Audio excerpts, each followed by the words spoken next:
Losing anyone to suicide brings unimaginable pain, but the specific relationship of the lost loved one, whether they're a spouse or partner, does play an integral role in how survivors can navigate their grief, come to terms with their life after death, and find ways to cope in both the short and long term. What's more, few people can truly understand the loss of a spouse or partner to suicide unless they've experienced it themselves.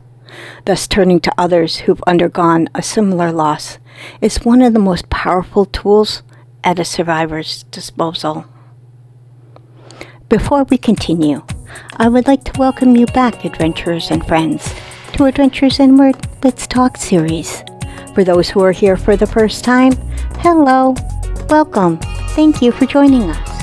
Just a reminder to hit that like button and be sure to subscribe. It's free. Don't forget to click on the notification bell if you would like to know when I post new videos. Today, we will be talking about losing a spouse or partner to suicide and how to come to terms with your loss, as well as navigating your way through the traumatic way of their death. So get comfy cozy, open your heart, open your mind, and let's get into it. For immediate help in the U.S. 24/7, call 988 or go to 988lifeline.org. Outside of the U.S., visit the International Resources page for suicide hotlines in your country. I'd like to go over what I will be discussing on the individual dynamics surrounding this topic. First, where to get help and support. Second, how to explain the loss to your children. Third, coping with an ex-spouse or ex-partner's suicide. And fourth, how could have I not known there was a suicidal risk? Losing a spouse or partner to suicide. Losing a spouse or a long-term partner to suicide is devastating and unmooring. Trying to grapple with the sudden loss of intimacy and emotional connection that a partner provides is difficult enough. But because couples typically share finances, child-rearing duties, and other responsibilities that the surviving spouse must now juggle alone, it's common to feel as if they can barely keep themselves or their family afloat. Spouses also often face immense guilt. Though the death of their partner wasn't their fault, many wonder how they could have missed signs of suicidal in the person closest to them. It's normal to feel as if the grief may never abate, and it's true that it will likely always be a part of the surviving spouse's reality. But most find that, with time, the pain does ease, and they are able to function again. The help of family, friends, and often a therapist can be imperative, and there is never any shame in reaching out to others for emotional or practical support as the survivor works to make sense of the loss. Where can I get help and support after my spouse's or partner's suicide? Suicide loss need not be shouldered alone. As with any form of grief, family and friends can be an enduring source of support, providing an emotional outlet and practical help with food preparation, childcare, and other day-to-day tasks that can feel near impossible in the days and weeks after the death. While it may feel overwhelming to even ask for help, reaching out to the people closest to you is often gratifying, bolstering relationships, and perhaps even easing the pain of the loss, if only slightly. But friends and family, no matter how supportive, may not be able to fully relate to the loss and may not always know what to say.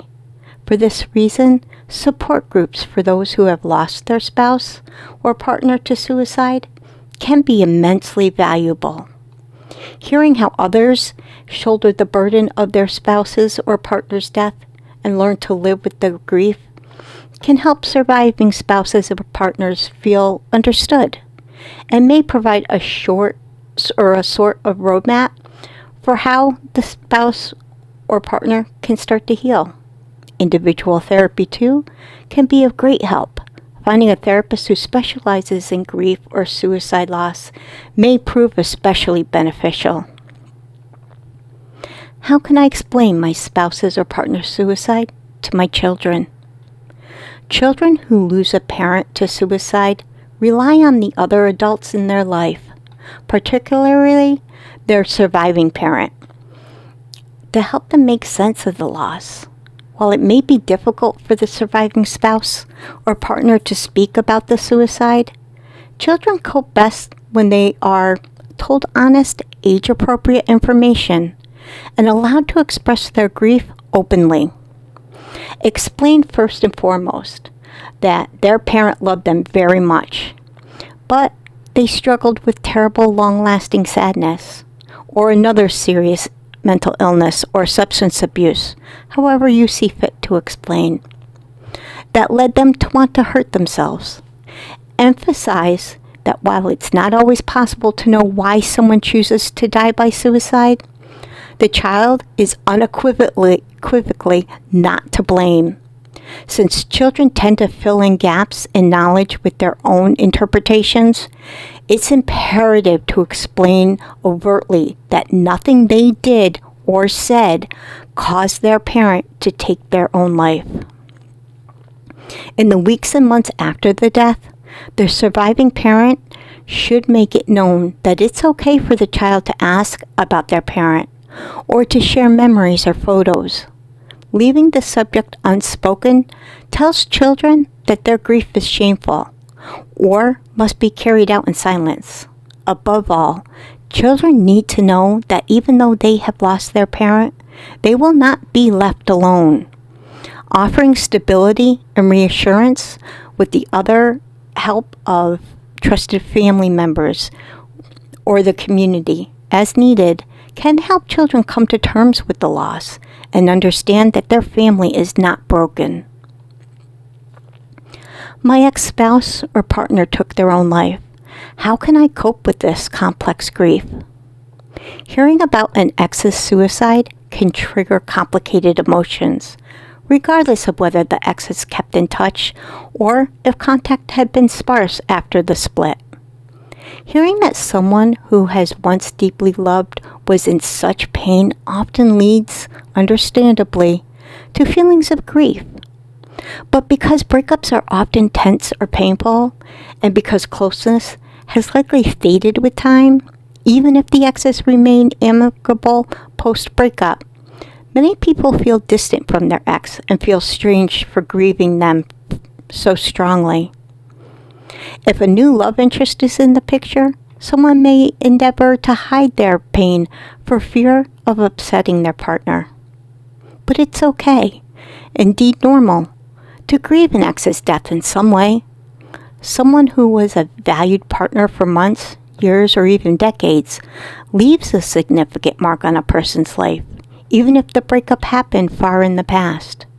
Sharing the grief with one's current partner, if able, can feel fraught. But it's important to emphasize that feeling pain from the loss doesn't necessarily indicate anything negative about the new relationship. Turning to other family or friends can also be helpful, as can individual therapy. How could I not know my spouse or partner was at risk of suicide? Surviving spouses and partners tend to blame themselves for their partner's death and struggle with overwhelming feelings of guilt and shame. But countless people who died by suicide made a concerted effort to hide their intentions from loved ones, including and often especially their spouse. Suicidal thoughts are experienced by many as a great source of shame. Someone may go to great lengths to, quote-unquote, stay strong for their partner, even as they wrestle with their own demons.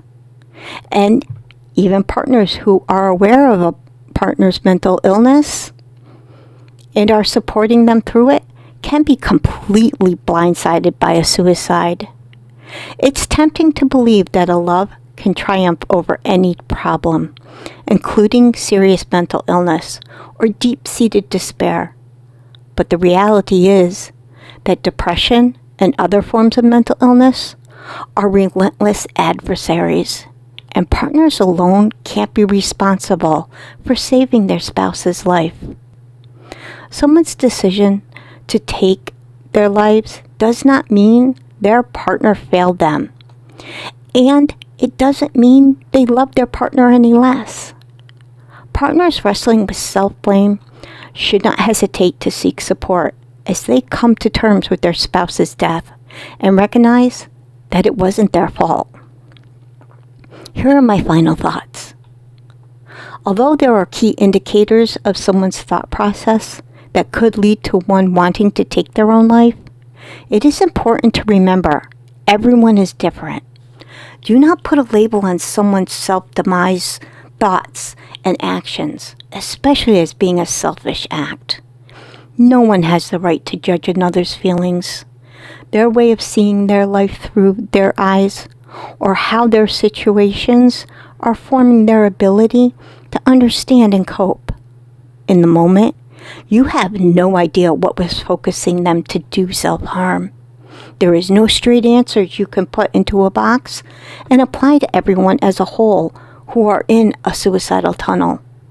It is vital to open your heart, find your empathy, and lead your loved one to discover their self-worth by getting them help. Just be kind, give unconditional love, and try your best to understand. It is vital you find time for yourself, your mental and emotional health, to come to terms with the trauma you have experienced. There is no right or wrong way, only what you feel is best for yourself. Personal suggestions? I have found finding outlets such as being creative through arts, journaling, writing, poetry, dancing, music, meditation, exercise, and hobbies help greatly with focusing energy onto. Memorialize your loved one with annual charity and fundraising work. Doing something to help others in similar positions your loved one was in, or create events in memory of your loved one. Those can be very beneficial to you. Remember to be kind to yourself, give yourself grace, and always, always love yourself. Thank you for joining me.